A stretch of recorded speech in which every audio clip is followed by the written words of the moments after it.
हमारा धंधा और बढ़ेगा। देखो, हम यहाँ खाना खाने के लिए नहीं, तहकीकात करने के लिए आए हैं। हम लोग सीआईडी से हैं। सीआईडी? तू चुप रहे छोटू। साहब हुआ क्या है? हमने तो कुछ नहीं किया। हाँ, वो तो पता लगा ही लेंगे। खैर, पहले ये बताओ, 14 तारीख की रात को क्या तुम्हारे यहाँ एक कस्टमर आया था जो रात भर तुम्हारे इस ढाबे पर ही था? रात भर? रात भर 10 बजे से लेके 6 बजे तक। क्या वो रात भर फोन पे ही बात कर रहा था? साहब ढाबे पे तो नहीं था, पर हाँ, सड़क के उस पार एक गाड़ी खड़ी थी जिसके अंदर एक आदमी बैठा था और वो किसी से फोन पे बात कर रहा था। तो क्या तुमने उसे अच्छी तरह से देखा?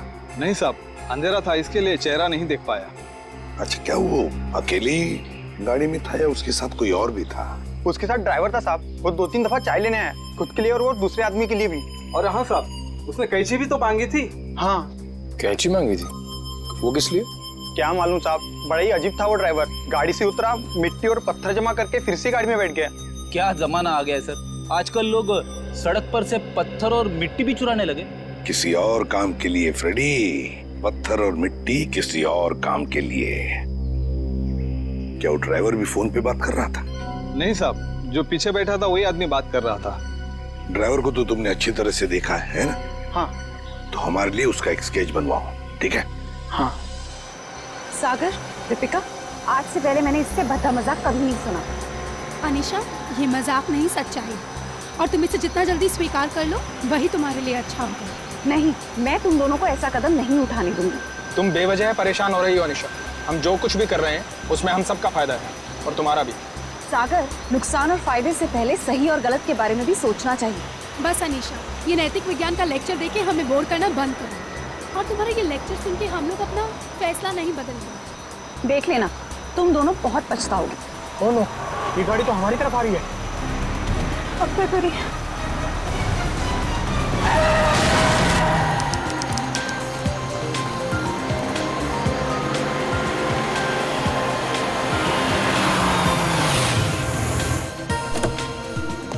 Hello sir. हेलो।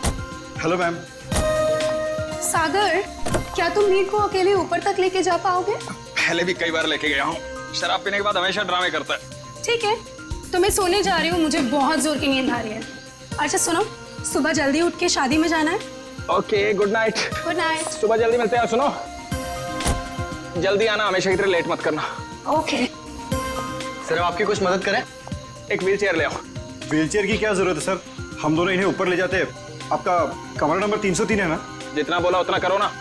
माफ करें सर, अभी लाए।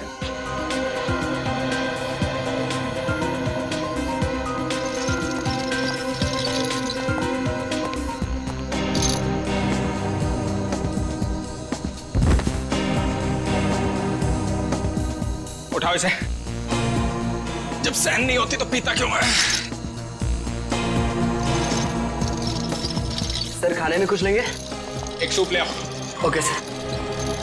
सर, इन्होंने सूप ऑर्डर किया। जब से ये लोग इस होटल में रहने आए हैं ना, ऐसा तीसरी बार हुआ है। पता नहीं इतनी शराब क्यों पीते हैं जब पचा ही नहीं सकते।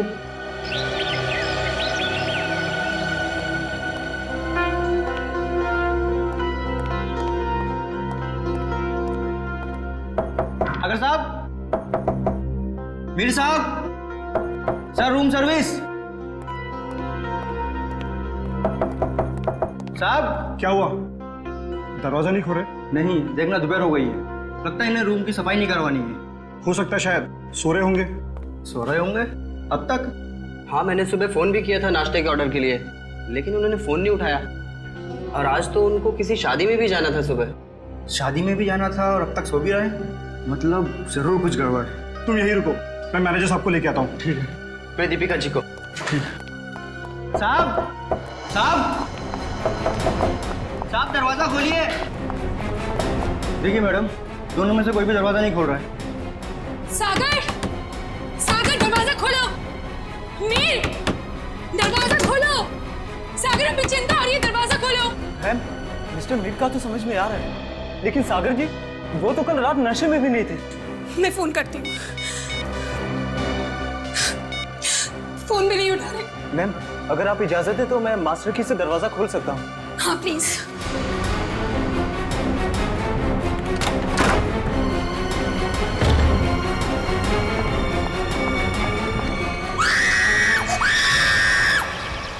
नील, तुम सोच भी नहीं सकते मैं इन छुट्टियों को लेकर कितनी उत्सुक हूँ। आखिरकार तुम्हारे ऑफिस वाले और मेरे ऑफिस वाले राजी हो ही गए और हमें 1 हफ्ते की छुट्टी दे दी। भाई समझ में नहीं आता कि इंसान अगर दिन में 14 घंटे काम करेगा तो वही अपनी खूबसूरत बीवी के साथ वक्त कब बिताएगा, नहीं? नील, तुम अपनी आंखें सड़क पर रखो। तुम जानते हो ना, तुम जब भी गाड़ी चलाते हो मुझे कितना डर लगता है। अरे तुम बेवजह घबरा रही हो, हाँ? अरे वो देखो, वो क्या है? वहाँ कोई लड़की सच में पड़ी है, देखो देखो। नील, हमें उसकी मदद करनी चाहिए। हाँ। सुनिए, सुनिए, आंखें खोलिए।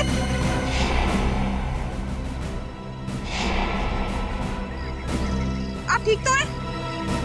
मैं पानी लेकर आता हूँ।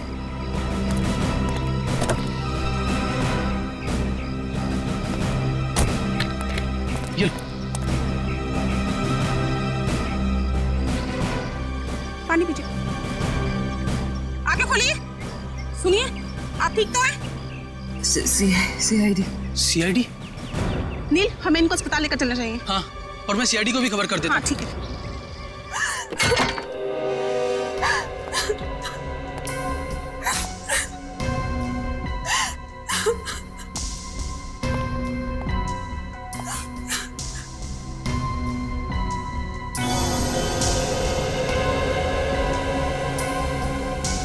एसी भी ऑन है और खिड़की भी खुली है। आप लोगों में से किसी ने यहाँ किसी चीज को हाथ तो नहीं लगाया? नहीं सर, मैंने बस नब्ज देखी और आपको फोन करके बुला लिया।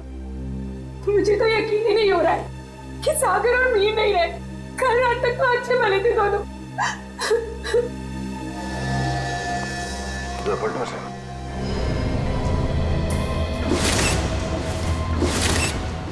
ये देखो फ्रेडी,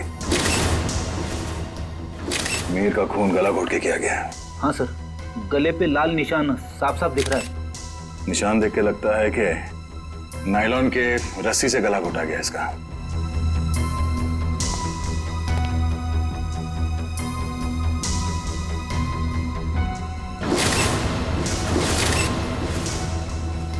कमाल है, सागर के शरीर पे कहीं भी चोट या जख्म का कोई निशान नहीं है। सर, हो सकता है कि सिर्फ मीर का खून हुआ हो और सागर अपने आप मर गया हो, दिल का दौरा पड़ने की वजह से या फिर और कोई बीमारी की वजह से। नहीं सर, सागर को ऐसी कोई बीमारी नहीं थी। आप चाहे तो मैं आपको उसकी मेडिकल रिपोर्ट दिखा सकती हूँ। मेडिकल रिपोर्ट तो हम देख ही लेंगे। वैसे आप है कौन? मैं दीपिका, सागर और मीर की चचेरी बहन। सर, हम लोग यहाँ शादी में आए थे। और ये शादी कब है? सर, आज सुबह ही थी। कल रात देर से सोने की वजह से सुबह मेरी आंख ही नहीं खुली।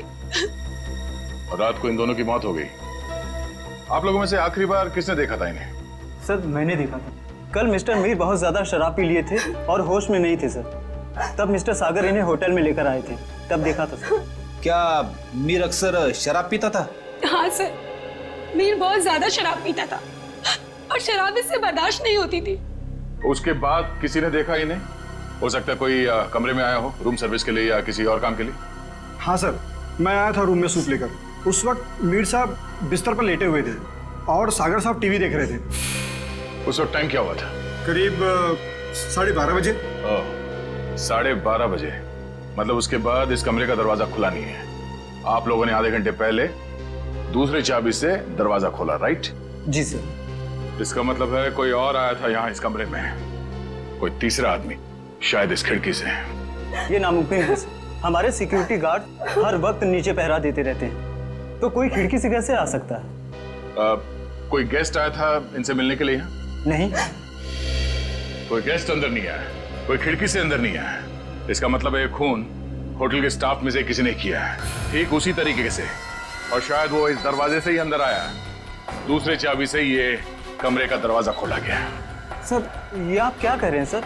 भला हम अपने कस्टमर का खून क्यों करेंगे? शायद लूटने के इरादे से। रेडी पंकज, कमरे की अच्छी तरह से तलाशी लो। सर, रात को 2 बजे तक तो कॉरिडोर में मैं फोन पे बात कर रहा था। मैंने तो किसी को इनके कमरे में आते हुए नहीं देखा। आपका कमरा कौन सा है? सर, वो 304।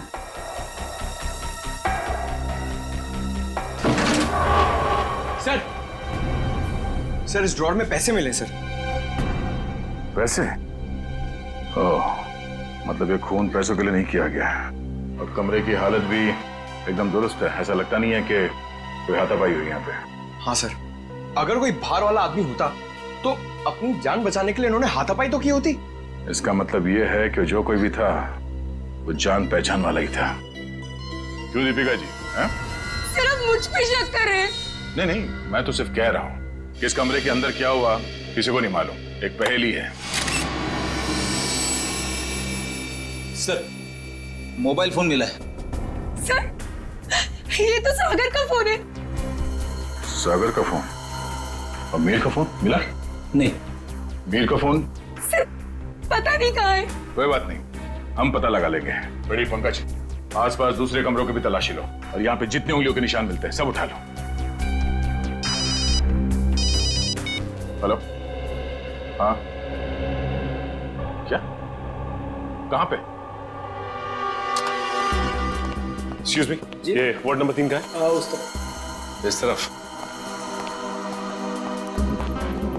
आप लोग सीआईडी से हैं? जी हाँ, नील आप ही हैं? जी आप ही ने हमारे सीनियर इंस्पेक्टर मिस्टर दया को फोन किया था। एक मरीज को हमारी जरूरत है। हाँ सर, वो एक लड़की है, वो मुझे और मेरी पत्नी को मरुआ रोड पे एक खाई के पास घायल अवस्था में मिली थी। घायल अवस्था में? जी हाँ सर, ऐसा लगता है जैसे किसी ने उन्हें जानबूझकर खाई में फेंक दिया था।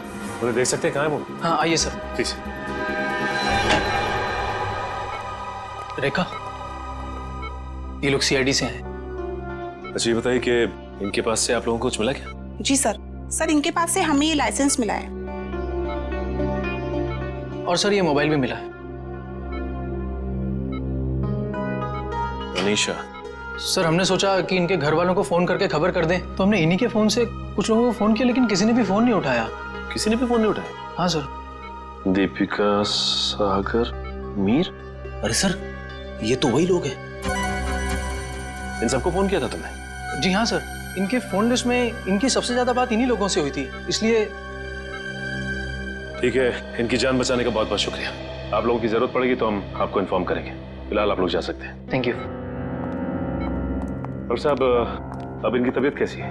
सर इन्हें मामूली चोटें लगी है, पर सदमे की वजह से ये बेहोश हो गई थी। अब ये ठीक है। इनसे बात तो कर सकते हैं ना? जी सर। अनीशा जी आंखें खोलिए। देखिए ये सीआईडी वाले आपसे कुछ बात करना चाहते हैं। देखिए अनीशा जी, आप घबराइए मत। आप ये बताइए कि आपके साथ क्या हुआ था, और ये दीपिका, मीर और सागर आपके लगते क्या हैं? वो मेरे चचेरे भाई बहन हैं, पर उन्होंने उसके साथ क्या किया? किसके साथ? मीर के साथ। देखिए अनीशा जी, मीर की मौत हो चुकी है और साथ ही साथ सागर की भी। क्या? हे भगवान, मुझे पहले ही लग रहा था जैसे कुछ गलत होने वाला है। अनीशा जी, आप क्या कहना चाहती हैं? प्लीज साफ साफ कहिए। हमारे एक रिश्तेदार की शादी होने वाली थी। कल रात हम चारों उसी के संगीत के फंक्शन से वापस लौट रहे थे, तभी मरुआ रोड पे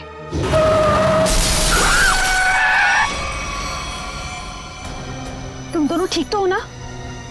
हाँ, हम ठीक हैं। घबराओ मत, ये हमारा ही प्लान था। क्या? चलो।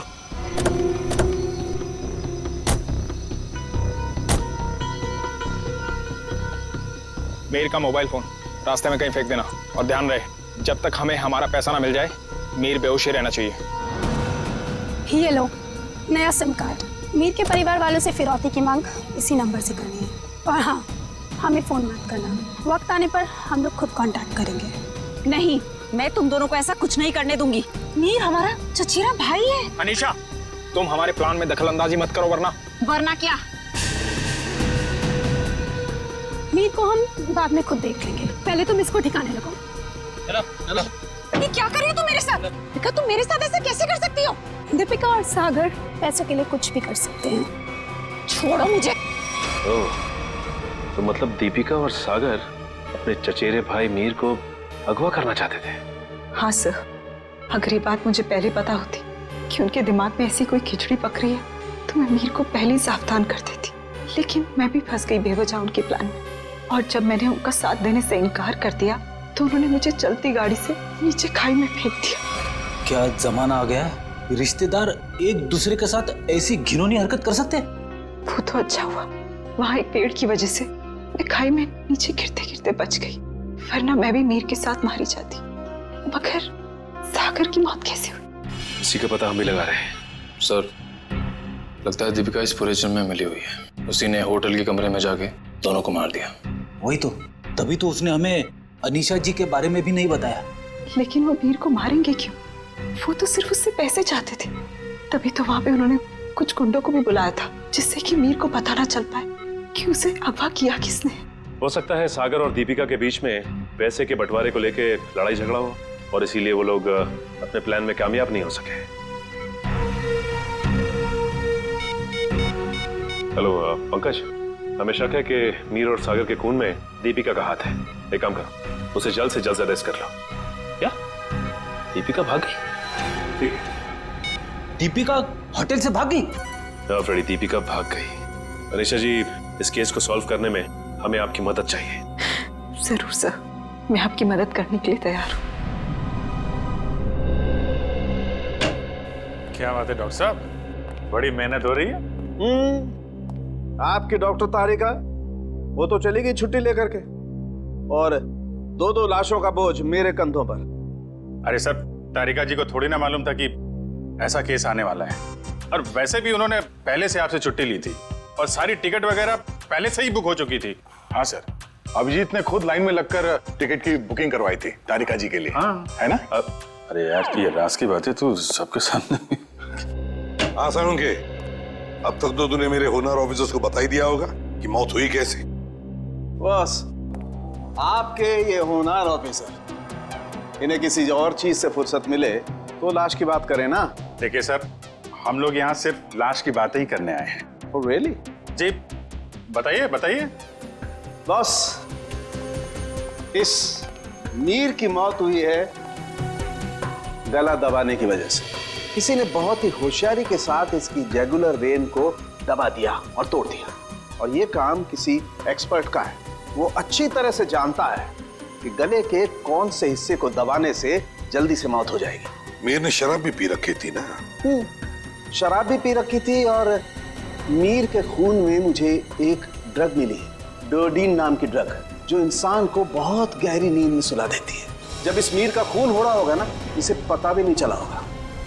ये मीर होटल जाने से पहले संगीत के फंक्शन में गया था, शायद वहीं किसी ने इसे ये ड्रग दी होगी। नहीं, मीर की मौत हुई कब? मीर की मौत हुई है लगभग 16 घंटे पहले। 16 घंटे पहले? मतलब जब सागर मीर को व्हील चेयर के ऊपर बिठाकर होटल के अंदर ले जा रहा था, तब तक ये मीर मर चुका था? बिल्कुल दया। इनफैक्ट सागर मीर को नहीं, मीर की लाश को कमरे में ले जा रहा था। तो फिर सागर की मौत कब हुई? सागर की मौत हुई है मीर की मौत के ठीक 12 घंटे के बाद, और सागर की बॉडी पर कहीं किसी किस्म की चोट के निशान नहीं है। तो फिर इसकी मौत हुई कैसे साळुंखे? इसकी मौत हुई है सफोकेशन की वजह से। किसी वजह से इसका दम घुट गया, ऑक्सीजन ने इसके फेफड़ों में जाना बंद कर दिया, और इसी वजह से सागर की मौत हो गई। पर सर, सागर का दम घुटा कैसे? ये पता लगाना भी बाकी है, लेकिन हाँ, फिलहाल मैं आप लोगों को एक बहुत अहम सुराग दे सकता हूँ। क्या क्या सुराग? एक मिनट।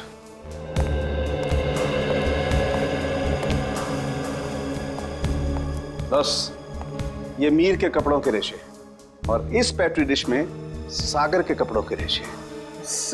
ये कैसा सुराग है डॉक्टर? मेरी तो कुछ समझ में नहीं आ रहा है। बेटा, पहले बड़ों की बात अच्छी तरह से सुन लेनी चाहिए, फिर समझ में आएगा। हाँ, बस मीर के कपड़ों के रेशे मुझे सागर के कपड़ों के पीछे के हिस्से पर मिले, और सागर के कपड़े के रेशे मुझे मीर के कपड़े के आगे के हिस्से पर मिले। क्या क्या क्या क्या? मीर की शर्ट के रेशे सागर की शर्ट की पीठ की तरफ, और सागर की शर्ट के रेशे मीर की शर्ट पे आगे की तरफ। आप हमें सुराग दे रहे हैं या हमारी उलझनों को और बड़ा कर रहे हैं? अभिजीत, हर बंद ताले को खुलने के बाद एक नए सुराग का दरवाजा खुलता है। फिलहाल इस ताले की चाबी ढूंढनी है। ये पता लगाना है कि इन दोनों के कपड़ों के रेशे एक दूसरे के कपड़ों पर आए तो आए कैसे। पता लगा लेंगे साळुंखे। जब तूने इतना सब पता लगा लिया है तो फिर इसके आगे का हम पता लगा ही लेंगे। सर, उस दीपिका का कुछ पता नहीं चल रहा है सर। वो ना तो अपने घर गई, ना कोई सहेली के पास, और तो और सर, उसने अपना फोन होटल के बाहर ही कहीं फेंक दिया ताकि हम लोग उसका पीछा ना कर सके। इसका एक ही मतलब हो सकता है कि दीपिका का कोई ना कोई संबंध जरूर है मीर के खून के साथ। इसीलिए तो वो गायब हो गई। सर अगर ऐसी बात है तो दीपिका को पहले ही गायब हो जाना चाहिए था। वो हमसे मिली क्यों? शायद उसे ये पता नहीं था कि सागर की भी मौत हो जाएगी, और जैसे सागर की मौत होगी सारी बाजी पलट गई। और फिर अनीशा ने भी तो ये कहा था ना। हाँ सर, अनीशा को भी मालूम नहीं है दीपिका कहाँ जा सकती है, और मीर को संगीत समारोह में ड्रग किसने दिया ये भी वो नहीं जानती। सर लगता है सागर और दीपिका के मिली भगत में ये बेचारी अनीशा बेवजह फंस गई है। सर, सर सागर के फोन रिकॉर्ड्स मिल गए, लेकिन रिकॉर्ड्स में एक बहुत अजीब बात है। क्या? सर यही कि कल रात से लेकर आज सुबह 6 बजे तक सागर को मीर के नंबर से कॉल्स आए हैं। मीर? ये कैसे हो सकता है सर? मीर तो मर चुका है, फिर उसका नंबर कौन यूज कर रहा है? सीधी बात है, अगर मीर मर चुका है तो फिर उसका फोन कौन इस्तेमाल कर सकता है? वो खून ही इस्तेमाल कर सकता है ना सागर को फोन करने के लिए। तभी मीर का फोन मिला नहीं हमें होटल के कमरे में से। शायद ये फोन दीपिका के पास ही है सर। ये देखो, सागर की मौत के कुछ ही मिनट पहले उसे एक अनजान नंबर से फोन आया था। अनजान नंबर से। अनजान नंबर? सर फिर तो सागर की मौत का और इस अनजान नंबर वाले का कुछ ना कुछ संबंध तो है। पता लगाना पड़ेगा इन दोनों फोन्स के बारे में, मीर का फोन नंबर और फिर इस अनजान नंबर के बारे में।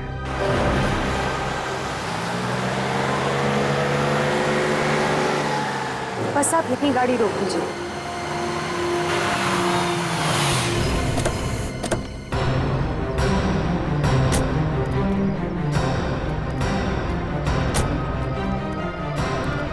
अनीशा, क्या ये वही जगह है? हाँ सर, ये वही जगह है जहाँ गुंडों ने हमारी गाड़ी रोकी थी और फिर मुझे दूसरी गाड़ी में डाल दिया खाई में फेंकने के लिए। और दीपिका और सागर उस दिशा में चले गए थे। दीपिका और सागर उस दिशा में चले गए? जी सर। लेकिन एक बात बताओ अनीशा, तुम्हें पूरा यकीन है कि ये वही जगह है, वही सड़क है? रात का समय था, हो सकता है तुम कुछ भूल कर रही हो। नहीं सर, मुझे पूरा यकीन है ये वही जगह है। जब गुंडे हमारी गाड़ी के आगे आए थे तो हमारी गाड़ी वो पेड़ से टकराई थी। उस पेड़ से? जी सर।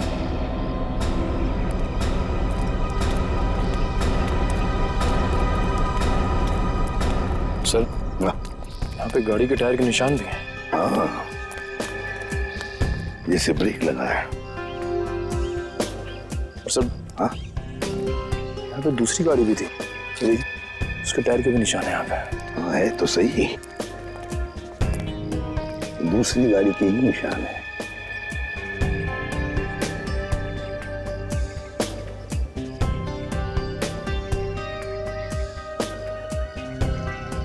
ये देखो, कांच के टुकड़े, कांच के टुकड़े। सर शायद मीर और दीपिका की गाड़ी के होंगे। हाँ हो सकता है। लेकिन सर उनकी गाड़ी जब होटल में आई थी तो सही सलामत थी। वही तो फ्रेडी, वही तो। जब उनकी गाड़ी होटल में आई थी तो बिल्कुल सही सलामत थी। जरूर गाड़ी की मरम्मत की गई होगी, क्योंकि जब हमने गाड़ी होटल पर देखी तो बिल्कुल वैसे के वैसे थी जैसे कुछ भी नहीं हुआ था उस गाड़ी को। ये कुछ और ही चक्कर है।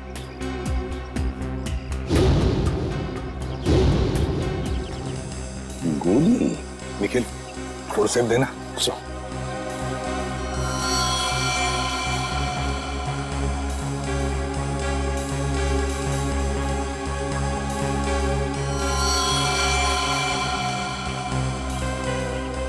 गोली चली है यहाँ पर। अनीशा, जब गुंडों के साथ मुठभेड़ हुई तब क्या किसी ने गोली चलाई थी या गोली चली थी? नहीं सर, मेरे सामने तो नहीं चलाई, पर हो सकता है मेरे जाने के बाद चली हो। तुम्हारे जाने के बाद? अनीशा के जाने के बाद गोली चली थी?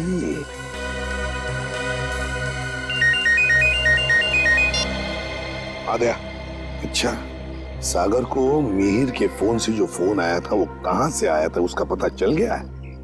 हम जहां पर खड़े वहां से 15 किलोमीटर दूरी पर है, कोई ढाबा है। एक काम करो, डिटेल लोकेशन का एमएमएस भेज देना या एसएमएस भेज देना, ठीक है? Great work.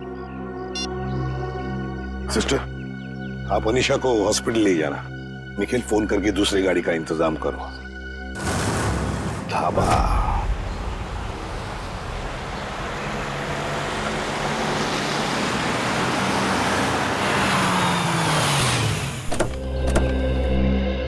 ये है वो प्रकाश धावा, यहाँ से किया गया था सागर को फोन। आइए आइए साहब, क्या खिलाऊं आपको? दाल मखनी, कढ़ाई पनीर या फिर सरसों का साग? बस कर यार, और नाम मत लेना वरना मेरे चूहों में पेट दौड़ने लगेंगे। सॉरी सर, मेरे पेट में चूहे दौड़ने लगेंगे। तो अच्छी बात है ना साहब, हमारा धंधा और बढ़ेगा। देखो, हम यहाँ खाना खाने के लिए नहीं, तहकीकात करने के लिए आए हैं। हम लोग सीआईडी से हैं। सीआईडी? तू चुप रहे छोटू। साहब हुआ क्या है? हमने तो कुछ नहीं किया। हाँ, वो तो पता लगा ही लेंगे। खैर, पहले ये बताओ, 14 तारीख की रात को क्या तुम्हारे यहाँ एक कस्टमर आया था जो रात भर तुम्हारे इस ढाबे पर ही था? रात भर? रात भर 10 बजे से लेकर 6 बजे तक। क्या वो रात भर फोन पे ही बात कर रहा था? साहब ढाबे पे तो नहीं था, पर हाँ सड़क के उस पार एक गाड़ी खड़ी थी जिसके अंदर एक आदमी बैठा था और वो किसी से फोन पे बात कर रहा था। तो क्या तुमने उसे अच्छी तरह से देखा? नहीं साहब, अंधेरा था, इसके लिए चेहरा नहीं देख पाया। अच्छा, क्या वो अकेली गाड़ी में था या उसके साथ कोई और भी था?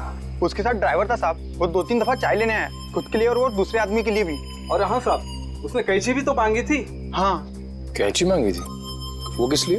क्या मालूम साहब, बड़ा ही अजीब था वो ड्राइवर। गाड़ी से उतरा, मिट्टी और पत्थर जमा करके फिर से गाड़ी में बैठ गया। क्या जमाना आ गया है सर, आजकल लोग सड़क पर से पत्थर और मिट्टी भी चुराने लगे।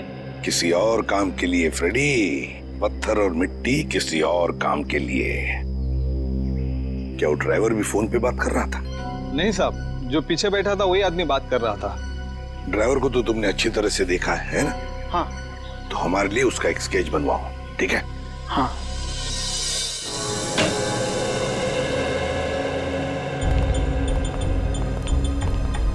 ये है वो उलझी हुई पहली डॉक्टर साहब।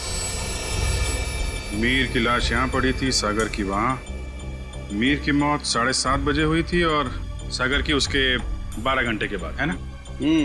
और मीर की मौत की वजह है नायलॉन की रस्सी से गला दबाना, सागर की मौत की वजह है दम घुटना।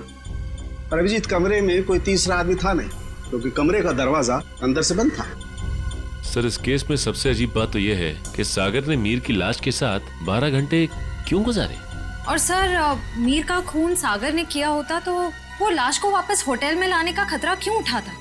अक्सर खूनी खून करने के बाद लाश को किसी सुनसान जगह फेंक देता है। तुम दोनों के सवालों का जवाब इस चलते हुए एसी और इस खुली हुई खिड़की के बीच छुपा हुआ है जो दया को क्राइम सीन पे दिखाता है। सर, ये भी तो हो सकता है कि सागर का दम घुट रहा हो और उसने खिड़की खोल दी हो ताकि खुली हवा में सांस ले सके। नहीं सचिन, बात इतनी आसान नहीं है। मैंने बताया था ना आप लोगों को कि मुझे मीर की कमीज पर सागर की शर्ट के रेशे और सागर की शर्ट पर मीर की कमीज के रेशे मिले।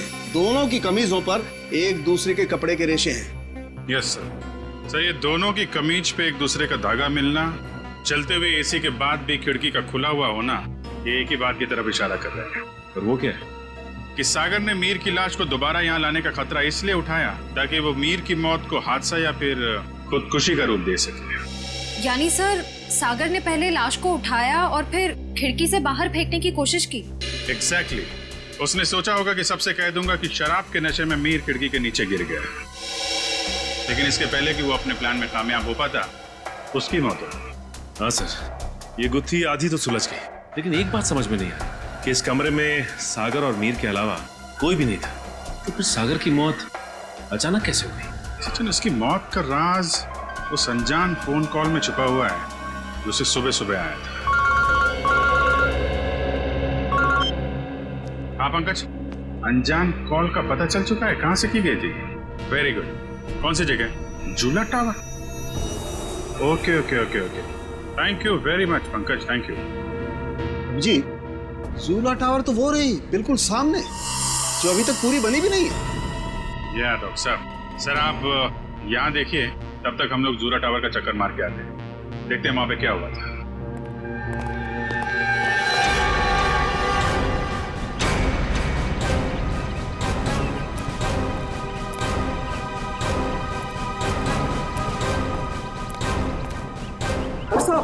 कौन है आप लोग?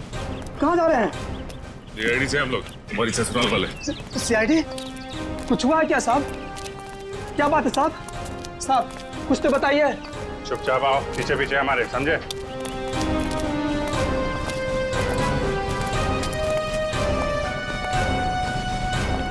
ये देखो, यहाँ से कमरा नंबर 303 बिल्कुल साफ साफ दिख रहा है। जरूर उस आदमी ने सागर को यहीं से फोन किया होगा। परसों रात तुम ही ड्यूटी पे थे यहाँ पे? हाँ साहब, मैं तो हर रात यहाँ ड्यूटी पर ही रहता हूँ। तो जरा ठीक से याद करके बताओ, परसों रात यहाँ पे कोई अजनबी आया था इस बिल्डिंग में? साहब, कुछ कॉलेज के बच्चे थे, कह रहे थे किसी पिक्चर की शूटिंग करनी है। पिक्चर की शूटिंग? कौन सी पिक्चर, क्या बताया उन लोगों ने? उन्होंने कहा कोई छोटी सी पिक्चर की शूटिंग करनी है कॉलेज के एग्जाम के लिए। उन्होंने मुझे 15,000 रुपये दिए और तुमने उन्हें अनुमति दे दी यहाँ शूट करने की? जी, मुझे लगा मेरी और मेरे बच्चों की मदद भी हो जाएगी। और खूनी की भी। खूनी? हाँ खूनी। तुम ही बताओ, उन लोगों का नाम नंबर कुछ है तुम्हारे पास? नहीं साहब। अच्छा ये बताओ कि वो बच्चे आए कैसे? साहब, वो लोग नीले रंग की गाड़ी में आए थे। नीली गाड़ी? गाड़ी का नंबर क्या? गाड़ी का नंबर याद नहीं, बहुत अंधेरा था। अच्छी चौकीदारी कर रहे हो। उनका नाम पता तक नहीं लिया तुमने, सिर्फ गाड़ी का रंग याद है बस। गलती हो गई साहब। पर हाँ साहब, एक बात है जो शायद आपको कुछ काम आ जाए। क्या बात? साहब, वो लोग उस कैमरे की बात कर रहे थे जो आपने साथ लेकर के आए थे। कह रहे थे महंगा है, संभाल के रखना, भाड़ा देना है। भाड़े का कैमरा? सर श्रेया और पंकज लगे हुए हैं कि स्टूडेंट्स ने फिल्म का कैमरा कहां से किराए पे लिया था। गुड। और दया, ड्राइवर का स्केच बन गया? हाँ सर, वो स्केच हमने सभी एम्प्लॉयमेंट एजेंसी में भेज दी है। बहुत जल्द उसकी पहचान हमारे सामने होगी। तू यहाँ? हाँ यार, लैब में बैठा बैठा बोर हो रहा था, मैंने सोचा आप लोगों के साथ ब्यूरो में चल के चाय पी लेता हूँ। अरे चाय तो हम आपको जरूर पिलाएंगे डॉक्टर साहब, लेकिन ऐसा कौन सा सबूत हाथ लग गया है जो आप भागे भागे यहाँ चले आए? सुराग हाथ में तो नहीं लगा है अभिजीत, लेकिन लगने वाला है। ये देखो, ये चार्ट देख रहे हो? ये तो कोई कैलकुलेशन चार्ट लगता है। किस चीज का चार्ट है ये? बॉस, ये मीर और सागर की मौत का कैलकुलेशन चार्ट है। अगर मेरी कैलकुलेशन सही निकल गई ना, तो इस सागर के दम घुटने का राज यूं पता चल जाएगा, यूं। सर आइए। सर, ये मिस्टर सोहन है। उन कॉलेज स्टूडेंट्स को कैमरा किराए पे इन्होंने ही दिया था। कौन से कॉलेज के स्टूडेंट्स थे वो? Sir, QR institute of medical science and research centre. ये मेडिकल कॉलेज के बच्चों को फिल्म मेकिंग में कहां से इंटरेस्ट होने लगा? कितने लोग आए थे? सर 4 स्टूडेंट्स थे। 4 लोग? तो उनमें से किसी ने तो अपना नाम बताया होगा। हाँ सर, एक लड़के ने अपना नाम और नंबर दिया था। क्या नाम है उसका? सुनील। सर नंबर बंद आ रहा है उसका, रास्ते भर ट्राई कर रहा था मैं। जरूर इस मेडिकल स्टूडेंट में से कोई है जो इन दोनों पर नजर रख रहा था, मीर और सागर पर। हाँ सर, और सुबह जिस प्राइवेट नंबर से सागर को फोन आया था वो भी इनमें से किसी ने किया होगा। बस इस मेडिकल कॉलेज में जाकर इन स्टूडेंट्स से मिलो, जरूर कोई ना कोई सुराग तो मिलेगा ही मिलेगा। हेलो, ड्राइवर का पता चल गया? कहाँ रहता है वो?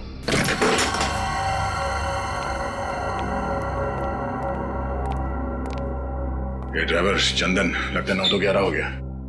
तो ढूंढो।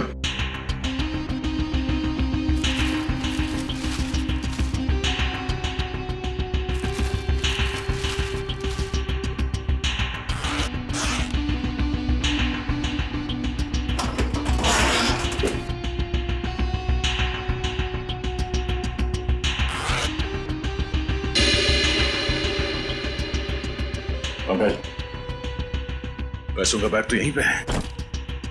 पैसों का बैग, इसका मतलब वो शहर छोड़ के भागा नहीं है।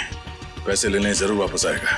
अरे भाई साहब, जी साहब इधर आना। जी साहब। अरे ये चंदन कहाँ गया, कुछ पता है क्या? गाड़ी तो यही है, यही कहीं होगा। ठीक है, आप जाइए।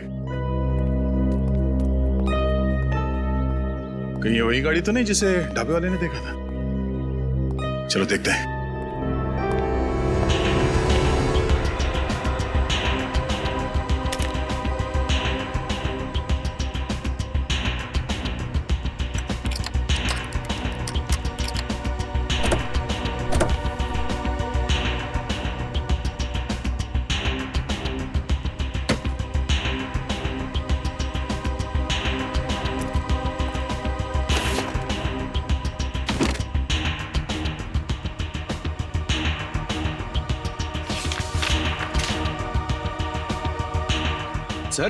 सर ये गाड़ी दीपिका की है, ये देखिए पेपर।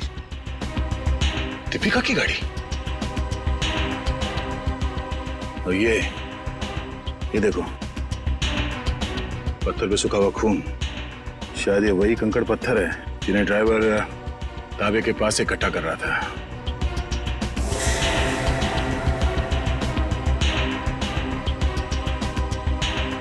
और ये कैंची भी किस चीज के लिए इस्तेमाल किया होगा उसने? सर मुझे तो कुछ समझ में ही नहीं आ रहा है। गाड़ी का ड्राइवर भी गायब है, ये पत्थर, कैंची, इन सब चीजों का क्या संबंध है सर? पंकज, वो भी पता चल जाएगा कि जो कोई भी इस गाड़ी के पिछले सीट में बैठा था वही पूरी रात मीर के फोन के जरिए सागर से बात कर रहा था। और अब ये सूखा हुआ खून बहुत जल्द हमें उसकी असली पहचान बता देगा। करण, तू 2 दिन से क्लास क्यों नहीं आ रहा? प्रोफेसर अमन बहुत नाराज हो रहे थे। क्या करूं यार, बुखार उतर ही नहीं रहा। लगता है मुझे फ्लू हो गया। बुखार? इसका माथा तो बिल्कुल ठंडा है। सर, तुम चारों ने अपने आप को बहुत बड़ी मुसीबत में डाल लिया है। कैसी मुसीबत सर? का जवाब मैं नहीं, सीआईडी देगी। सीआईडी? बिरजू, आप सब लोग यहाँ? बहुत बड़ी भूल है जो तुम लोग को शूटिंग करने दी। सीआईडी के चक्कर में फंस गया मैं। लेकिन सीआईडी क्यों? शूटिंग करना कोई गैर कानूनी काम थोड़ी है। शूटिंग करना गैर कानूनी नहीं है, लेकिन खूनी की मदद करना गैर कानूनी है, और इसके लिए तुम सबको जेल हो सकती है, समझे? सर, खून? हमने किसी खूनी की मदद नहीं की सर। जिस वक्त तुम लोग बिल्डिंग में शूटिंग कर रहे थे, उसी वक्त बिल्डिंग के सामने वाले होटल रॉयल मून में एक जुर्म को अंजाम दिया जा रहा था, और इस काम में तुम में से किसी ने खूनी की मदद की है। नहीं सर, हम ऐसा क्यों करेंगे? हम स्टूडेंट्स हैं, हम डॉक्टरी की पढ़ाई कर रहे हैं, और ऐसा कुछ करके हम हमारा भविष्य अंधकार में क्यों डालेंगे? इसका पता तो अभी चल जाएगा। अच्छा ये बताओ कि जिस वक्त शूटिंग चल रही थी, तुम में से कोई कुछ वक्त के लिए बाहर गया था क्या? हाँ सर, करण गया था ऊपर वाले फ्लोर पे अपने डायलॉग याद करने के लिए। यार अंकित, मुझे क्यों फंसा रहा है? यार मैं तुझे फंसा नहीं रहा हूँ, सिर्फ सच बता रहा हूँ। तो अपना हैंडीकैम भी लेकर गया था अपना परफॉर्मेंस रिकॉर्ड करने के लिए। हाँ सर, हैंडीकैम लेकर गया था, लेकिन जब वो वापस आया उसमें कोई वीडियो नहीं था। यार वो गलती से डिलीट हो गया था। देखो करण, झूठ मत बोलो, क्योंकि एक झूठ को छुपाने के लिए तुम 100 झूठ बोलोगे, लेकिन ये तुम सीआईडी के सामने नहीं कर सकते, समझे? इसलिए तुम्हारी भलाई इसी में है कि सब कुछ सच सच बताओ। बोलो। ये ठीक कह रहे हैं, जो कुछ भी हुआ है करण सच सच बता दो। सर, मुझे डर था कि मेरी अटेंडेंस कम होने की वजह से मैं एग्जाम में फेल हो जाऊंगा। तभी अचानक मुझे किसी ने एक दिन चिट्ठी भेजी, और साथ में एक सिम कार्ड भी। उस चिट्ठी में लिखा था कि उस होटल के कमरे में जो भी कुछ हो रहा है उसकी लाइव फीड रिकॉर्ड करके मैं उसे दूं, और साथ में उसे फोन भी करूं, तो वो मुझे फेल होने से बचा लेगा। तो सर मैंने वैसा ही किया। मतलब अगर तुम उस जुर्म का आंखों देखा हाल भेजते और उस आदमी को यानी कि सागर को फोन करते तो तुम परीक्षा में पास हो जाते। जी सर। तुम्हारे साथ बहुत गलत हुआ है, किसी ने तुम्हारे साथ गंदा मजाक किया है और तुम उसके बहकावे में आ गए। वो खत जिसने लिखा था वो तो बच नहीं पाएगा। वैसे इस लेटर में और क्या लिखा था? उस चिट्ठी में लिखा था कि जैसे ही सागर उस आदमी को खिड़की तक लाए तो मैं सागर को फोन करूं, और 5 बार घंटी बजते ही मैं वहां से चला जाऊं। तुम ऐसा कैसे कर सकते हो करण? पास होने के लिए तुम किसी की खून करने में मदद करो? शर्मनाक है ये, शर्मनाक। यार मैं इस बात के लिए पहले से ही शर्मिंदा हूँ। तुम्हें इस बात की शर्मिंदगी होनी भी चाहिए, समझे? अच्छा फिर फोन करने के बाद क्या हुआ? सागर ने मेरा फोन उठाया नहीं, बस वो अचानक वहीं खड़ा रहा। मैंने फोन किया, 5 बार घंटी बजी, उसके बाद फोन काटकर मैं वहां से चला गया। ठीक है, देखो ये सारी बात हम लोगों के बीच में ही रहे, क्योंकि मैं नहीं चाहता कि अगर खूनी हमारे आसपास है तो उसे इस बात की भनक भी लगे। मैं समझ सकता हूँ सर। और करण तुम्हें हमारे साथ चलना होगा होटल रॉयल मून में, जहाँ क्राइम हुआ है। करण, अब बताओ, सागर और मीर एग्जैक्टली कहाँ पे खड़े हुए थे? यहाँ पर सर। मीर सागर के कंधों पर झूल रहा था। और तुमने सुबह 6 बजे के करीब उनको फोन किया? जी सर। करण, ये समझो कि तुम सागर हो और इंस्पेक्टर सचिन मीर है। ठीक से याद करके बताओ कि सागर ने मीर को कैसे उठा रखा? आप अपनी बाजू यहाँ पर रखिए। इसे? यस सर, और अपनी मुट्ठी बंद कर लीजिए। लो, बंद किया? जी। ओह, तो इसका मतलब मीर के हाथ सागर के कंधों पे नहीं बल्कि गर्दन के पास थे। जी सर। इस तरह से? जी। और फिर तुम्हारे फोन करने के बाद क्या हुआ? मुझे कहा गया था कि फोन का रिंग 5 बार बजने के बाद तुम वहाँ से चले जाना। फोन तो बजा पर फोन सागर ने उठाया नहीं। उठाता कैसे भैया? उस वक्त तो मीर सागर का खून कर रहा था। मीर सागर का खून कर रहा था? सर ये कैसे मुमकिन है? मीर तो खुद एक लाश था। तो तुमसे किसने कहा श्रेया की लाश खून नहीं कर सकती? सालुंके साहब, आप भी फ्रेडी की तरह। 1 मिनट सचिन, मैं कोई आत्मा की बात नहीं कर रहा हूँ, मैं साइंस की बात कर रहा हूँ, मैं रिगर मोर्टिस की बात कर रहा हूँ। याद है अभिजीत, कुछ सालों पहले भी ऐसा ही केस हुआ था।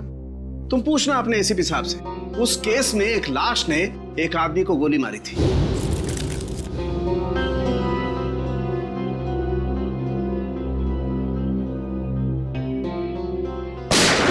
मैं भी यही सोचा था डॉक्टर साहब। अब इसे संयोग कहिए या बुरे काम का बुरा नतीजा, जिस वक्त सागर मीर की लाश को नीचे फेंकने वाला था, रैगर मोटिस सेट हो रहा था। उसने सागर के गर्दन को जकड़ा और दम घुटने की वजह से सागर की मौत हो गई। एग्जैक्टली हुआ कुछ ऐसा होगा, सागर कमरे में आया और किसी के फोन का इंतजार करने लगा, जो उसे बताने वाला था कि उसे एग्जैक्टली करना क्या है।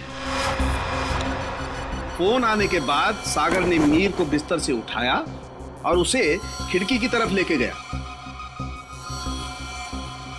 ताकि मीर को हत्या या आत्महत्या बनाया जा सके। लेकिन एक बात है अभिजीत, मुझे नहीं लगता है कि ये कोई संयोग था या कोई बुरे काम का बुरा नतीजा था, बल्कि मुझे लगता है सागर को फोन ठीक उसी वक्त जानबूझकर किया गया जब मीर के हाथों में राइगर मोर्टिस सेट हो रहा हो और मीर का हाथ सागर की गर्दन दबा सके।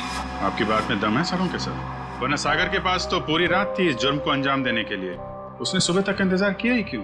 क्योंकि वो चाहता था कि मीर के साथ साथ सागर का भी टिकट कट जाए और उस तक पहुंचने के सारे रास्ते बंद हो जाएं, कानून उस तक पहुंच ही ना पाए। मगर सालुंके साहब, खूनी ना तो यहाँ पे था और ना ही खूनी उस बिल्डिंग में था, तो फिर खूनी को ये कैसे पता चला कि मीर का शरीर कब पकड़ने वाला है और सागर उसे कब उठाने वाला है? करण के फोन के जरिए। मगर सर, सागर ने मेरा फोन तो उठाया ही नहीं। 5 बार रिंग बजी और मैं वहां से भाग गया। मैं भी बताता हूँ। श्रेया, जरा सागर के फोन पे कॉल करना। सर।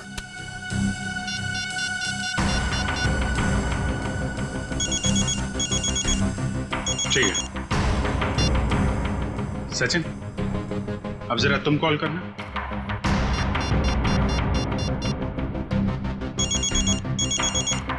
ठीक है। करण, अब तुम अपने फोन से सागर को कॉल करो।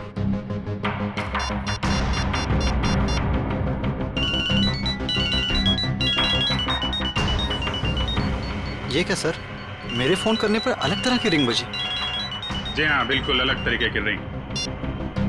एक ऐसी रिंग जिसने सागर को सम्मोहित कर दिया, हिप्नोटाइज।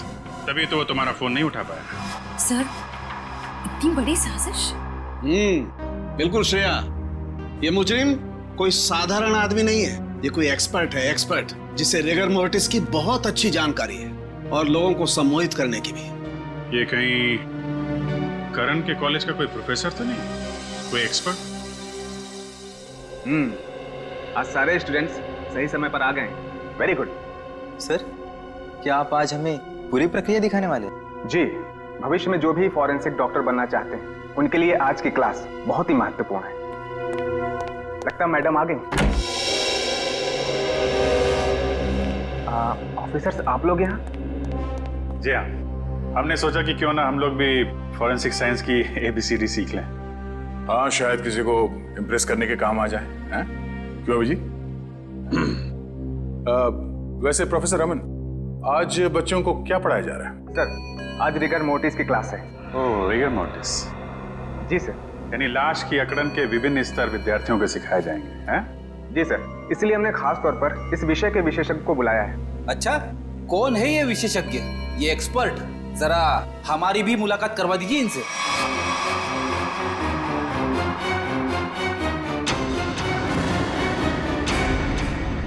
अरे फ्रेडी, विशेषज्ञ को नहीं पहचाना तुमने? हैं?